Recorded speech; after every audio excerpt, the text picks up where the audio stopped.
The Mini's back, but is this small BMW a true successor or just a pretender? Shouldn't something like the smart car be wearing the city car crown? Up in the hills of France, Jacques Villeneuve and Olivier Panis get to do what the rest of us only dream of. All this and Formula One as well.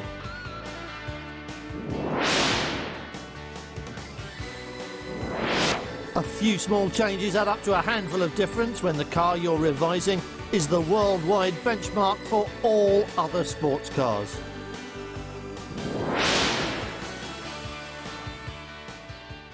No Britney, no Spice Girls, no Madonna. Blimey, Decca hadn't even told the Beatles that groups of guitars were on the way out. But that 60s icon, the Mini, was already in production in 1959, all set to revolutionise car design as well as street life, although you couldn't tell by looking. Originally conceived as a transverse engine Morris Minor in 1950, it grew its own chubby little body out of the necessity of clothing the mechanicals in the smallest possible package. Styling is designing for obsolescence, said Isigonis, and created the styling icon of a decade by accident, as he also created a car of superb ingenuity and ability. A masterpiece, seldom rivalled in the 100-year history of the motor car.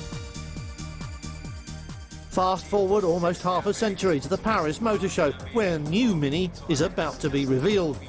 Fresh from its BMW drawing boards, this is a thoroughly modern Mini. A car that should once again be all things to all people and should provide radical new solutions to perennial problems of packaging and parking, economy and emissions, performance and passenger protection. Except this is just old Mini in disguise. Nice looking, but still just updating an existing concept rather than radical reform of its much-loved predecessor. Shouldn't new Mini have been more radical? Shouldn't new Mini have looked something like this? OK, the Smart might not be radical, but it is a clear example of the kind of lateral thinking that gave the original Mini so many strengths and advantages, not least the embodiment of what contemporary drivers want and need in a city car.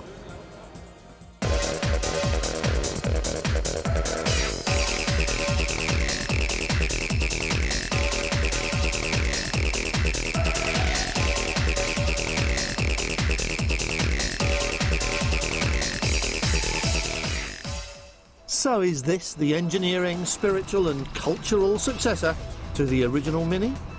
It certainly looks as if it is. Small, cheeky and charismatic, the smart car is a cutie and looks as if whizzing around short journeys would be practical, fun and economical.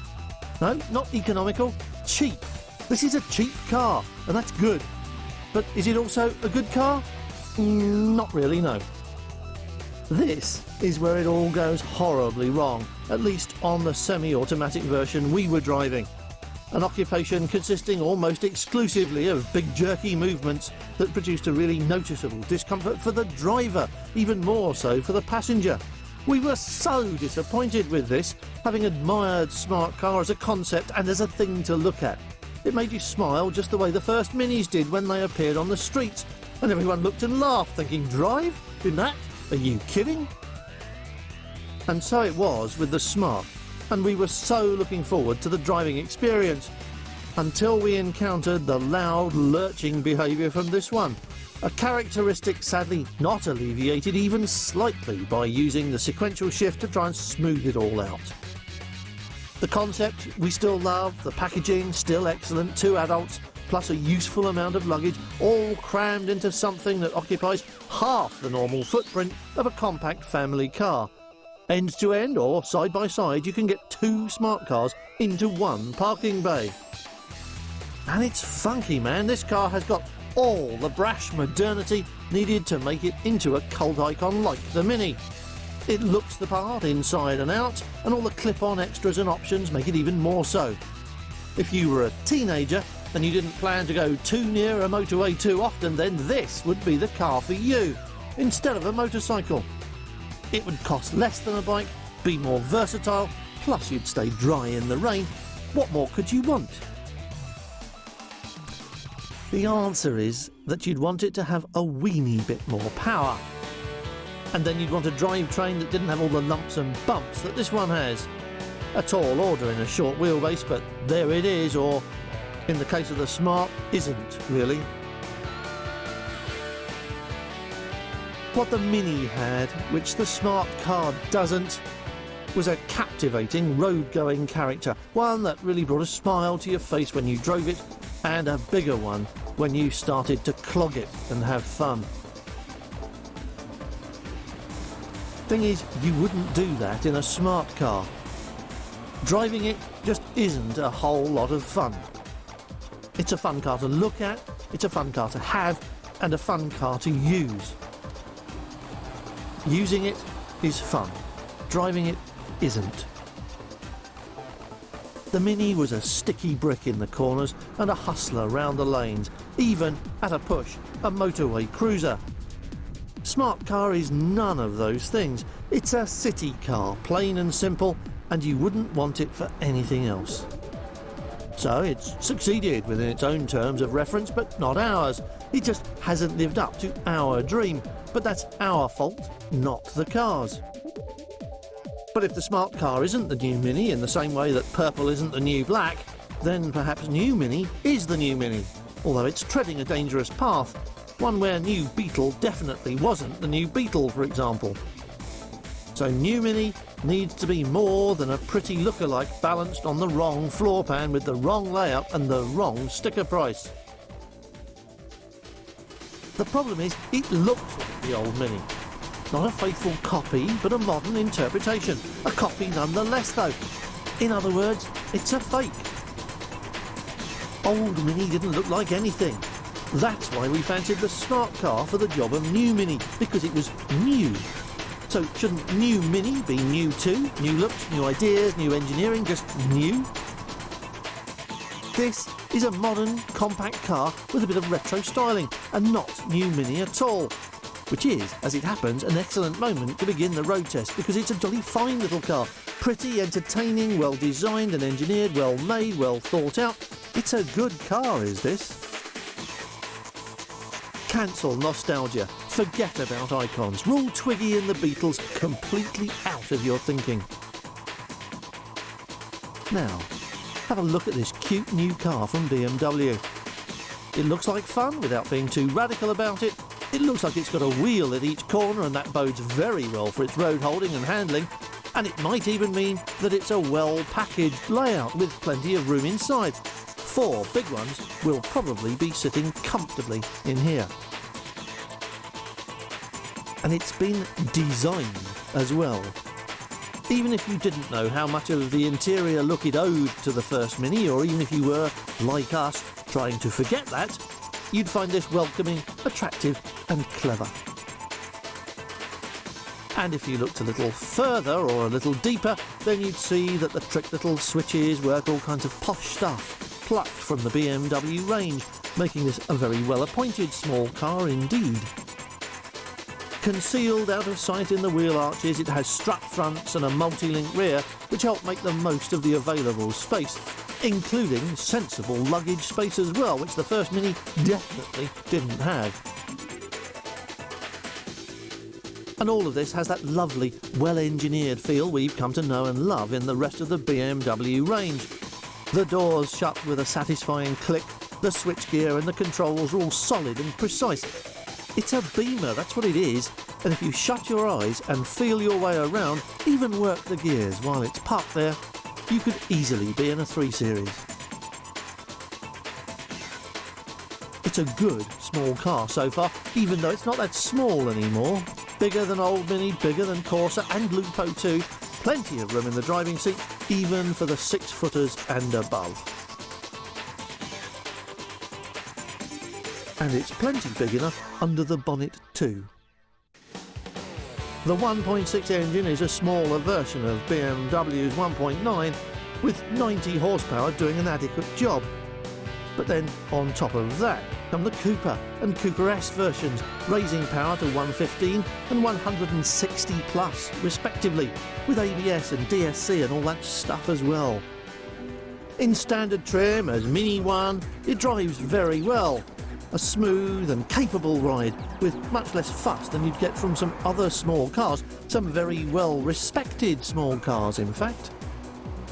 And the excellence of the manual gearbox is one of the high spots of the journey, allowing you to flatter the 1600 cc's with swift precision click-click-clicks that feel race car fast. Oh yes, this is a BMW all right.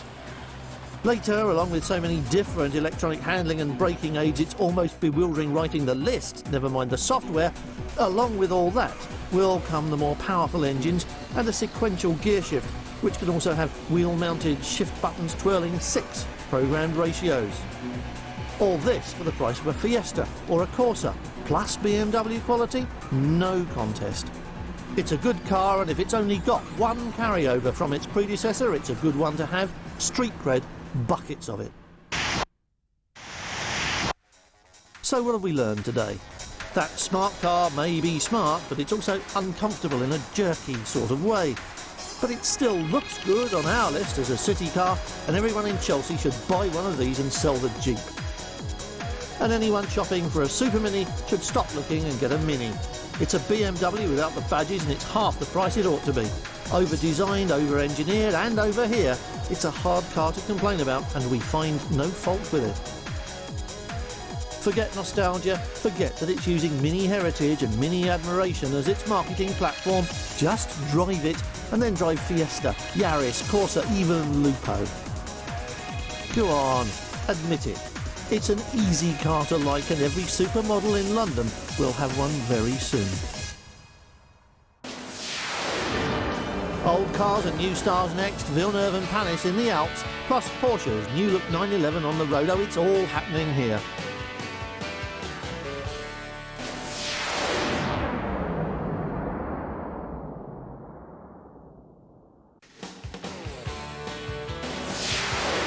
A collection of classics now, some old ones being driven by Olivier Panis and Jacques Villeneuve, and a new one with an old name, the 911.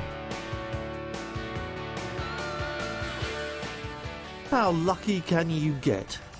Born talented and in enough right places at enough right times to have found a good career in Formula One, you'd think that life can't get any better, and you'd be wrong. Because along comes a PR man who says, wait a minute boys, I've got a great idea. And he has too.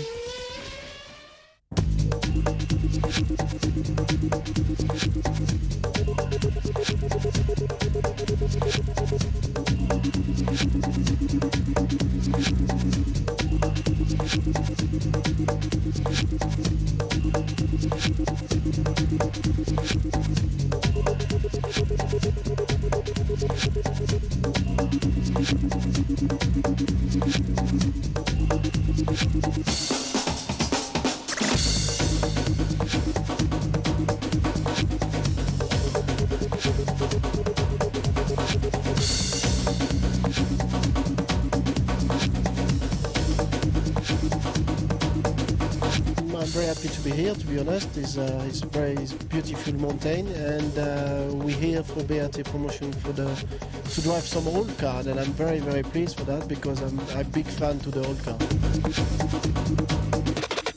Well, I'm driving the first one is a Porsche 356 Coupe. It's a really good one. I like this car. It's very special.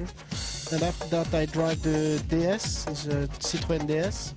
It's good fun too. It's a good memory for me because I start to learn driving with my and the dad's knees.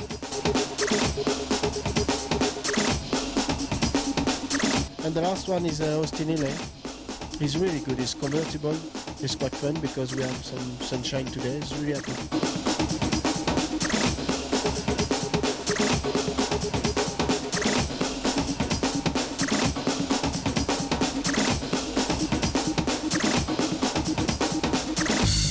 Fun. It's nice. You got to treat them with respect because they've lived a long time and they're still here. So treat them with respect. But there's some fun ones. I prefer the racier ones. An Alfetta, I think, was the first one.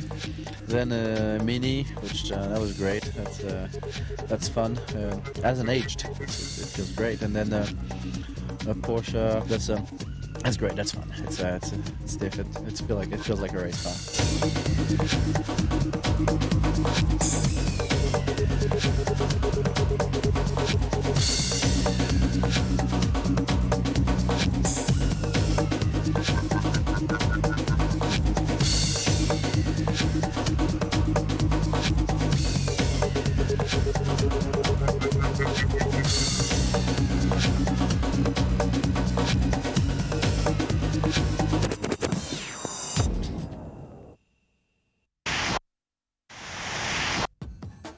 due in a showroom near you this September, this is the new look 911.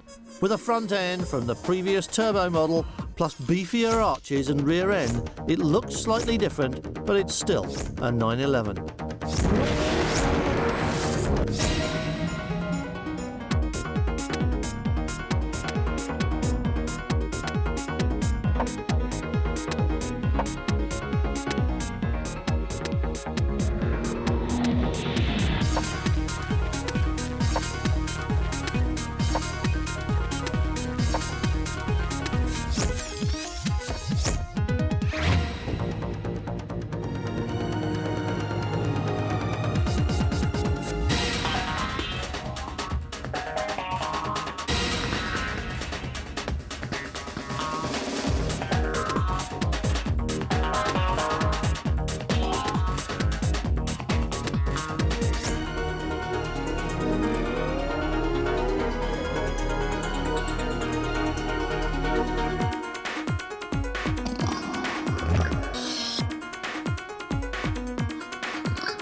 With its necessarily truncated appearance, the convertible's hardly the best shape to look at if you're appraising the styling changes, especially since they're so slight.